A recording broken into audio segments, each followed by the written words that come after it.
नमस्कार दोस्तों, स्वागत है आप सभी का एक बार फिर से हमारे चैनल सत्य धर्म सनातन में। दोस्तों, हमारे शास्त्रों और पुराणों में कई मंत्रों के बारे में बताया गया है। यह मंत्र बहुत ही शक्तिशाली और चमत्कारिक है। इन मंत्रों के उच्चारण से हमारे आसपास एक सकारात्मक ऊर्जा का निर्माण होता है। यह ऊर्जा हमारे लिए बहुत ही फायदेमंद होती है।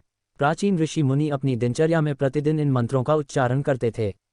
इन मंत्रों के उच्चारण से उन्हें बल, तेज बुद्धि तथा आत्म शांति प्राप्त होती थी। अगर आप भी अपने जीवन में महत्वपूर्ण बदलाव देखना चाहते हैं तो आप भी रोज सोते समय इन आसान से मंत्रों का जाप करें। यह मंत्र आपके जीवन में सुख, शांति और समृद्धि लेकर आएंगे। यह मंत्र बहुत ही आसान होने के साथ ही इनका प्रभाव बहुत ही चमत्कारिक होता है। सुबह जागने से लेकर रात्रि को सोते समय तक अलग अलग मंत्रों के बारे में हमारे शास्त्रों में बताया गया है। इसके साथ ही हम सभी के घर में जो भी बड़े बुजुर्ग होते हैं वे प्रतिदिन हमें कुछ न कुछ अच्छी बातें सिखाते ही रहते हैं। घर में अच्छे संस्कार डालने का काम भी घर के बड़ों का ही होता है। हमारे घर में प्रतिदिन जिन नियमों का पालन किया जाता है उन्हीं नियमों पर हमारे घर की परिस्थिति निर्भर करती है।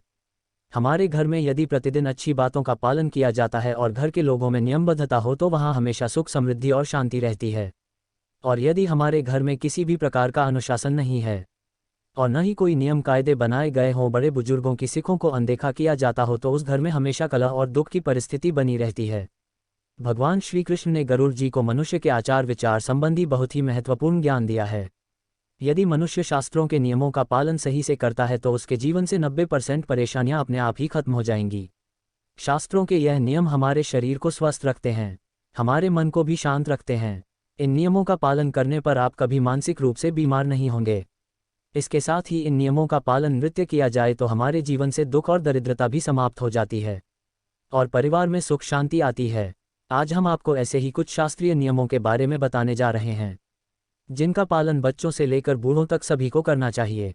इससे आप 1 महीने के अंदर महत्वपूर्ण बदलाव महसूस करेंगे। आप खुद अपने घर की परिस्थिति को अपनी आंखों के सामने बदलता हुआ देखेंगे।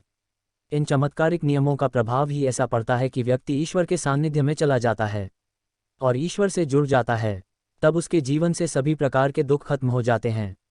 आइए जानते हैं उन महत्वपूर्ण नियमों के बारे में। दोस्तों, वैसे तो हमारी सभी धर्मशास्त्रों में प्रातःकाल सूर्योदय से पहले ही उठने के लिए सर्वोत्तम समय माना गया है, लेकिन आजकल की अनियमित दिनचर्या में यह असंभव सा लगता है। फिर भी हमें सुबह जितनी जल्दी संभव हो उतनी जल्दी उठने की कोशिश करनी चाहिए। आँख खुलते ही सर्वप्रथम ईश्वर का नाम लेना चाहिए और नित्यकर्म से निवृत्त होकर ईश्वर की पूजा आराधना से अपने दिन की शुरुआत करनी चाहिए। ऐसा करने से आपके तन और मन में नई चेतना और सकारात्मक ऊर्जा व्याप्त होती है जो दिन भर आपको अच्छी बातों की ओर प्रवृत्त करती है। यदि संभव हो तो सूर्योदय के समय सूर्य देवता को अर्घ्य जरूर दें।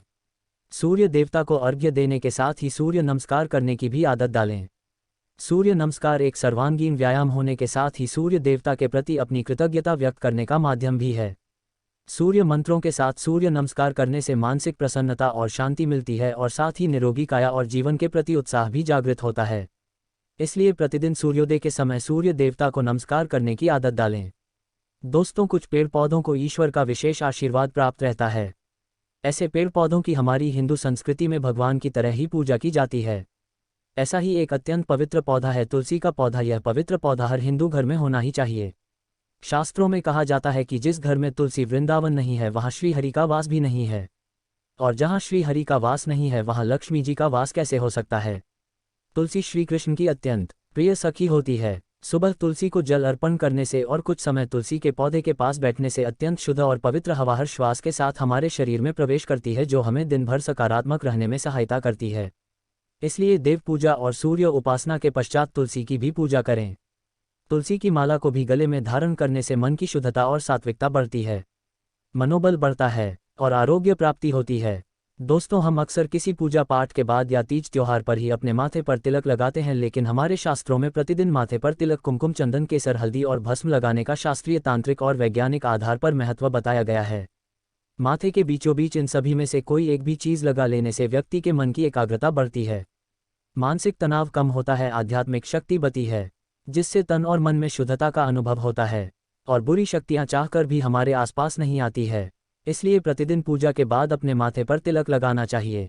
दोस्तों, घर में रोज शुद्ध और सात्विक भोजन बनाना चाहिए और सबसे पहले भगवान को भोग लगाकर फिर सबको खाना चाहिए। हमेशा पहली रोटी गौमाता की और आखिरी रोटी कुत्ते की निकालनी चाहिए और उन्हें खिलाना भी चाहिए। संध्या काल में भी नियमित रूप से अपने पूजा स्थान पर दीपक अवश्य जलाएं। साथ ही संभव हो तो घर के सभी सदस्य मिलकर ईश्वर की उपासना करें और श्लोक भजन या मंत्रोच्चार करें। भगवद गीता, रामायण जैसे पवित्र ग्रंथों का पठन करना भी श्रेष्ठ होता है। इससे घर का वातावरण सुखद और शुद्ध होता है और साथ ही घर के लोगों में सुसंस्कार भी जागृत होते हैं। शाम को तुलसी के पास भी दिया जलाएं, घर की सारी नकारात्मकता चुटकियों में दूर हो जाती है। घर में नियमित रूप से छोटे ही सही लेकिन धार्मिक अनुष्ठान आयोजित करते रहे, इससे आपका पुण्य द्विगुणित हो जाता है। दोस्तों, जिस प्रकार हमें सुबह उठकर सबसे पहले ईश्वर का स्मरण करना चाहिए, उसी तरह रात्रि में सोने के पहले भी ईश्वर को स्मरण करके ही सोना चाहिए। हर अच्छी बात के लिए आभार प्रकट करना चाहिए और हर गलती की क्षमा मांगनी चाहिए। घर में रोज अपने बड़े बुजुर्गों को प्रणाम करने की आदत डालें और उनका बहुमूल्य आशीर्वाद की सौगात प्राप्त करें। हर मुकुंद मान्यता है कि यह मंत्र दिमाग को शांत करके अच्छी नींद लाने में सहायक है। कहते हैं कि इस मंत्र के उच्चारण से सारे अंदर के डर हट जाते हैं और दिमाग को मानसिक बाधाओं से बाहर निकालने में मदद करता है। इसके अलावा आप इस मंत्र का उच्चारण भी कर सकते हैं। मंत्र है, या देवी सर्वभूतेषु निद्रा रूपेण संस्थिता नमस्तस्यै नमस्तस्यै नमस्तस्यै नमो नमः। तो दोस्तों, इस प्रकार से अगर आप नित्य इन नियमों का पालन करते हैं तो माँ लक्ष्मी और भगवान श्री कृष्ण की कृपा आप पर सदैव ही बनी रहेगी। उम्मीद है आपको यह जानकारी अच्छी लगी होगी। वीडियो को लाइक जरूर करें। कमेंट में जय श्री कृष्णा और जय माँ लक्ष्मी अवश्य लिखें। साथ ही चैनल को सब्सक्राइब करना ना भूलें।